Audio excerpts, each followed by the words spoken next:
You are listening to the Path to Mindset Mastery podcast. Today, the entire focus is on helping you break through some of the biggest misconceptions that are holding you back from the life you really want. Success is misunderstood, but it's so freaking simple. And today, we're going to break through 5 of the biggest limiting beliefs and misconceptions holding your business back and you back from the life you really want. So my name is Brad Bizjack. I'm a mindset strategist and coach, inspirational speaker, and for the last 3 years, I've worked with thousands of entrepreneurs and home-based business owners and help people just like you shatter limiting beliefs and overcome self-doubt and to build confidence and to create the life that you truly deserve. This is the Path to Mindset Mastery podcast, and thank you so much for tuning into another episode today. I'm so freaking glad that you're here, but before we dive in, I just want to make 2 quick announcements. The first thing is, in my flagship program, Appreciation Academy, we do monthly challenges, and we do different challenges through the program, and one of the challenges we recently did was something called the Level Up Challenge,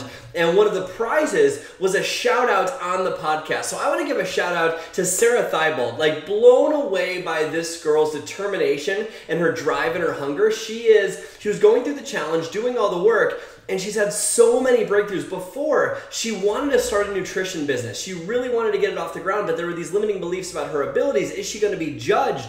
What's going to happen? Or are people going to think negatively of her if she tries to sell her programs and her products? And Appreciation Academy helps her break through those limiting beliefs. She's building an amazing nutrition business. She's brought on her first bunch of group coaching clients, and she has so much more confidence in herself and belief in herself. And not only that, she's starting to see sales as a really good thing. Instead of it being something that is taking from people, she's starting to see sales as something that genuinely serves people and gives them a transformation they'd never be able to have otherwise. And so I wanted to give just one quick shout out to Sarah Thibault for an amazing job in the Level Up Challenge and Appreciation Academy. I'm so freaking proud of you.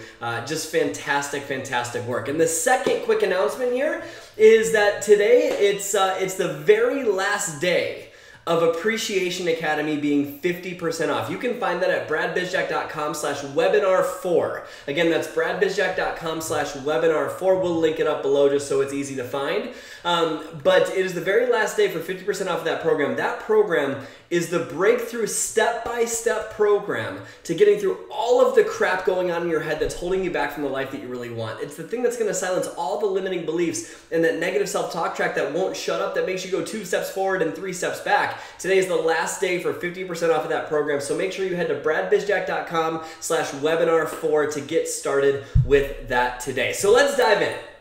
I used to have so many limiting beliefs, and I still have plenty of limiting beliefs. Everyone has limiting beliefs, and if you don't believe you have limiting beliefs, that is a limiting belief in itself, right? So I used to say things, and ask yourself if you've ever done this, but I used to think things to myself like, when I succeed, I'll be happy, or I can't invest in myself because money is too tight, or money is hard to make, or success is so much easier for other people, and nobody understands my situation, like my situation is harder, or someone else's success is my failure, or I'm too overwhelmed to take massive action, or if I just obsess about my business, eventually it'll become successful. That was a huge one for me. Or, I don't want to set really big goals because I know I'm not going to be able to hit them. And one of the ones that I used to have is, I don't really care about happiness. Once I make more money, then I can relax. And so in your notebook, just write a big me too. If you've ever said any of that crap to yourself, that stuff consumed my life for a really long time. And I needed to learn how to break through those limiting beliefs myself. And that's what I'm here to teach you today, how to break through 5 of the biggest misconceptions about success that there is. And so I hope you take out your notebook and jot these down. These are super, super, super important, and they will serve you so much in your life and your business if you're willing to adopt this belief. The very first one is the more time you spend on your business, the more successful you will be. Otherwise known as obsessing over your business. I see so many entrepreneurs doing this. They sit there and ask yourself if you do this too. They sit there, they refresh their social media like crazy, and then they wake up 45 minutes later and they're already like all the activity time that they had to do their invites or whatever for that time period, it's gone. They have to move on to the next thing, and then they say they don't have time to build their business. It's just not true. They're scrolling and just obsessing, refreshing that online office to see if they popped in rank. But think about this. Does refreshing your social media or your back office or just spending time on your phone to see if anything happened or if anyone rank advanced in your business or if new customers came in, does that do anything to actually help your business? No. And I'm curious, like, who do you know that spends all day focusing on their business with zero results to show for it? Like, think about it. Who do you know that spends all day focusing on their business with zero results to show for it? Most entrepreneurs, or I should say wantrepreneurs.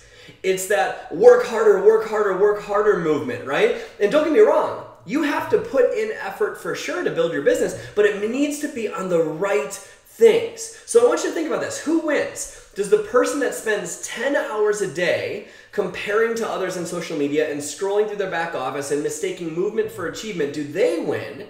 Or does the busy mom with 7 kids that takes 45 minutes total to invite quality prospects to her business and then goes on living her life and being her mom? Who wins? Person A or person B? The busy mom, 45 minutes versus 10 hours. In Marie Forleo's book, Everything is Figure Outable, she references a study that talks about how Americans spend nearly 5 hours a day on their phones. That, if you focus that, if you bring that out to 30,000 foot level, that's 76 days a year, which means that is a third of the time that you are awake in your entire life, not including sleep. A third of your time is glued to a glowing box. Think about that. Imagine if you spent that time watching your kids grow up. How refreshed would you feel? And from that refreshed state, what would happen to your business? It would grow so much. Like, this idea that you have to be on your phone and this guilt feeling of having to be on your phone consistently to build your business, it's never going to get you to where you want to go. If you spend an hour and a half on things that truly matter, you are going to be so much more productive, so much more fulfilled, so much more creative than the person that spends 7 hours a day scrolling. Plus, think about what you're trying to portray to people. Especially in MLM, you're trying to portray a lifestyle, right? And typically that lifestyle is something around freedom of choice. So question, if you're glued to your phone for 10 hours a day or 7 hours a day or 5 hours a day, are you actually living with any freedom at all?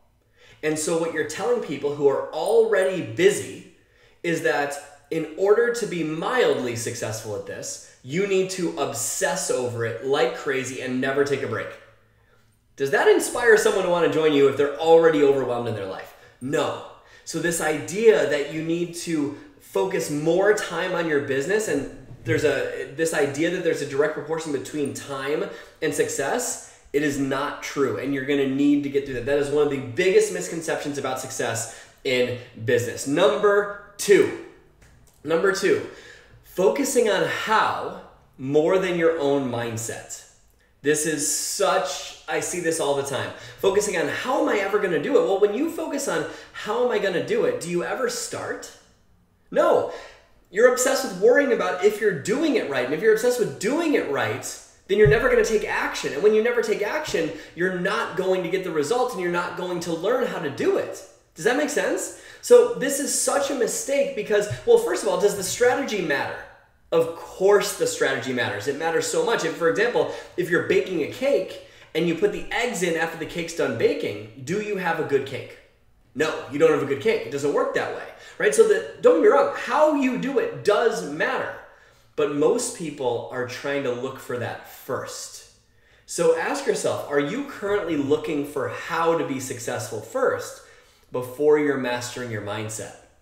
And the reason is because when you have the wrong mindset but the right strategy, you're either going to not apply it, half-ass apply it, or if you don't have the strategy, you won't be able to find it.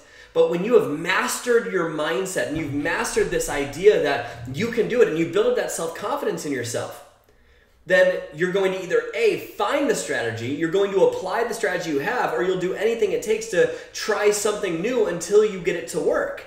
That is the power of finding mindset before strategy. Think about exercise. Is it hard to lose weight? No. Losing weight is one of the easiest things you can possibly do. It's stop eating as much crap and move your body. That is how you lose weight, right? That's how you do it. And think about this though with exercise. It's not the strategy that's hard. It's the mindset that prevents you from applying the strategy. That's what holds people back. You have to work hard to not find ways to lose weight, right? They're everywhere. It's on every street corner. I'm looking out my window right now at a yoga studio, right? They're everywhere. Everywhere. It's just the mindset that gets you to apply it. So you will never know how before you start. And if you wait until you know how to do something to do it, you will be waiting for the rest of your life. The only way to learn how is to do. Action always comes first, because when you know what you want and why you want it, write this down, the how will reveal itself. It'll show up for you. Because success typically comes from good judgment. And good judgment typically comes from experience. Experience typically comes from bad judgment, meaning you're going to have to be okay messing it up a few times if you want to be successful. That is a huge misconception about success, that I need to know how before I start. No, you don't. You do not need to know how. I'm not saying don't look for role models. They can shorten the learning curve for you, but I'm saying if you are held back by this idea that you don't know how to launch your ebook, therefore you're not going to start, you are literally creating the problem that you don't want to have. Does that make sense? That's misconception number 2, looking for how to instead of mastering your mindset of resourcefulness and being able to do it and finding a way. Number 3, success is easier for others. One of the biggest misconceptions I've ever seen is that people think that they have it harder, or that their situation is different, or that other people have it easier. Is that actually true? Or are you just scared? But Brad, my situation is different. My situation is so hard. Brad, you don't understand. And while I don't understand your particular situation, does the story of my situation is harder, does that serve you? Does that actually give you empowerment? Or does it serve you to have a way out of taking responsibility for your life? Does it serve you to have something else to blame besides your own responsibility? Maybe in the short term, it gives you a way out of feeling pain of sacrifice and stuff like that. But long term, nothing will change if you keep that limiting story up. It doesn't matter if you have a hard situation. This is the big thing that I want you to understand. It does not matter if your situation is harder than someone else's situation, or if someone else has it easier. It doesn't matter. None of that even matters, because that limiting story of my situation is harder will never get you to where you want to go. So you can either get rid of that story and adopt a more empowering story, or you can keep that up and keep perpetuating more of the same thing. And so think about this story. What if I told you a story about a girl whose mom gave birth to her when she was, I believe, 16 years old? And growing up, this girl was constantly beaten, so much so that she had welts on her back that would consistently bleed, and she was forced to sleep on the porch. And when she was 9 years old, she was raped by a man that she was supposed to be able to trust. And with blood still dripping down her leg, he took her to an ice cream shop to make it all better. And she continued to be raped all the way through 14 years old. And at 14 years old, this girl found out that she was pregnant. At 14 years old, she was pregnant. At 14, can you imagine? And then she gave birth at 14 years old.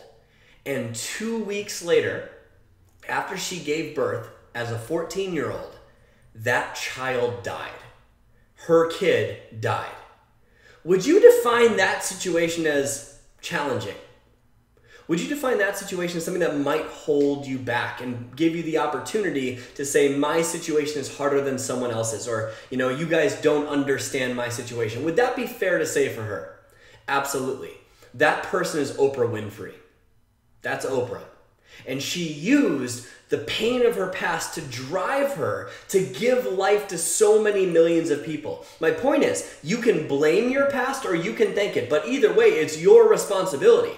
So you're right, I don't know your story, but I do know that you can write a new one today. That is one of the biggest misconceptions about success, that success is easier for other people. All you need to do is have some contrast. You need to see stories of inspiration of people that have had it way harder than you. If you are suffering in some way, someone else has succeeded that's had it way harder, times 10, 100, 1 million times harder than you have right now. So rewrite that story in your head. Giving yourself a way out of responsibility is not going to solve your problems. Does that make sense? I know I'm being rough on you today, but you need to hear it. Number 4, I believe this is number 4. Number 4 is, when I have money, then I can X. Whether that's invest in yourself, get to a conference, get to a seminar, when I have money or when I have time. Insert whatever resource. When I have X. Well, I'm curious. Let's say that I told you that I had a gold mine in my backyard worth millions and millions of dollars. And you can come to my backyard and dig any amount of gold that you can use in your own life. You can have as much as you want. And you respond to me by saying, but Brad, I don't have a shovel. And I say back, well, go get a shovel. There is gold in my backyard and you can have as much as you want. And you respond to me by saying, do you know what they're charging for shovels? Do you see the problem? That's how most people go about setting goals. They're worried about the cost of the shovel and they're not looking at the gold in the backyard. Most people operate from a mindset of have, do, be. We've talked about this on the Path to Mindset Mastery podcast before. And what that means is they say, once I have a particular resource, then I can take this action step so I can be successful. And what that does is it creates the same circumstances over and over and over again. You need to reverse it. You need to say, okay, what do I want to have long term? Great, I want to have that goal. What would I already be doing if I had that goal? And who do I need to be now? What are the characteristics and qualities and emotions and mindsets that I need to have now so I'd already be doing that action so I can become successful? Does that make sense? Or so I can have those goals. Stop letting scarcity mindsets keep you in scarcity. You will never get beyond scarcity. You have to start beyond scarcity. It requires a leap of faith. It's not something where you will earn your way to feeling financially abundant. That is not how money works. That is not how the energy of money works. You start beyond it. You take a leap of faith. And think about my story of being $92,000 in debt. When I was $92,000 in debt, I got myself a mindset coach. And that is what caused Appreciation Academy to be born. And from Appreciation Academy being born, we paid off almost $100,000 of debt in a year. Just saying.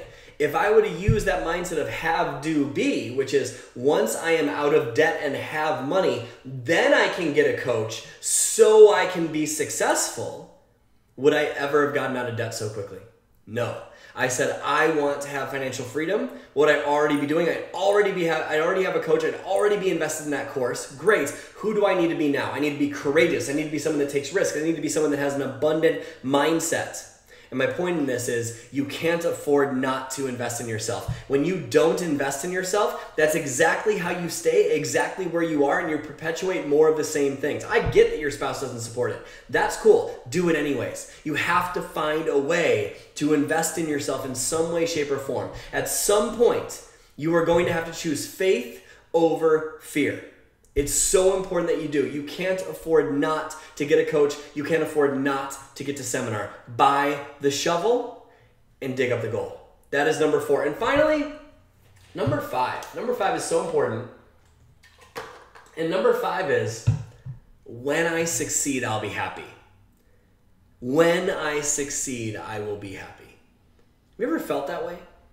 Like, once you hit that rank, once you hit that number, once you hit that income level, then you can be happy. Well, question, how many people do you know that have a ton of money but are just total douchebags?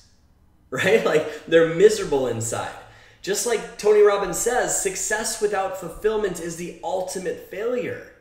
And if this were true, that when you succeed, you'll be happy, we wouldn't have lost Robin Williams. Think about it. Robin Williams won Oscars. He had more money than he knew what to do with. A beautiful family. Everyone in this world loved him. He created an award-winning TV show. He won an Academy Award for not being funny. So, question, was he successful in all terms of the world? In all terms of the word? Yes, absolutely. But he hung himself and left his lifeless body for his wife and his kids to find. How does that make sense? Success does not cause happiness, but I can tell you one thing. Happiness will lead you to success. Because when you're happy, Aren't you more connected with faith and trust and belief? And do you take more risks or less risks when you're happy? More risks. And do you take more action or less action when you're happy? More action. Do you have more creativity or less? More creativity, more ideas, right? And that's what leads to success. Think about the biggest goal you've ever achieved outside of having a family, right? Is it passing a CPA? Is it getting a bank account to a certain number? When you got to that level, how long did your happiness last? 3 hours? 3 days? Maybe 3 weeks, right? Think about the biggest goal I ever achieved. $92,000 of debt paid off in a year, just over a year. And happiness lasted about 5 days. Think about that. Does that make any sense? Success doesn't lead to lasting happiness. Happiness leads to success. That's what we need to break through. That is what we need to master. We need to learn to master happiness and appreciation, because appreciation is the master skill to business. When you can learn to be grateful for your life where it is right now and love every part about it and learn to be happy and see the beauty in where you are, all of a sudden you've solved the problems that are holding you back. And that's why I want you to take advantage of today as the very last day for 50% off of Appreciation Academy, where I will teach you how to break through these limiting beliefs in so much more detail and so many more of these. Tomorrow, all of the bonuses that are offered with this will disappear and the price will double. Take advantage of this opportunity. Break through all of those limiting beliefs holding you back. It's at bradbizjack.com/webinar4. bradbizjack.com/webinar4. But either way, I hope you found value in this. I hope that today helped you see that there are these big misconceptions that are holding you back from the life you really want. And if you did find value, make sure you give us a rating and review. I love seeing your feedback on how much this podcast has touched you. So if you feel compelled to, we would absolutely love it if you left us a rating and review. And share this on your stories and your social as well. People need to hear this. So I hope you found value today. My name is Brad Bizjack, and just remember to go out there today and every day and live your life with a genuine smile on your face. You are literally only one mindset shift away from doing that. I'll see you next week.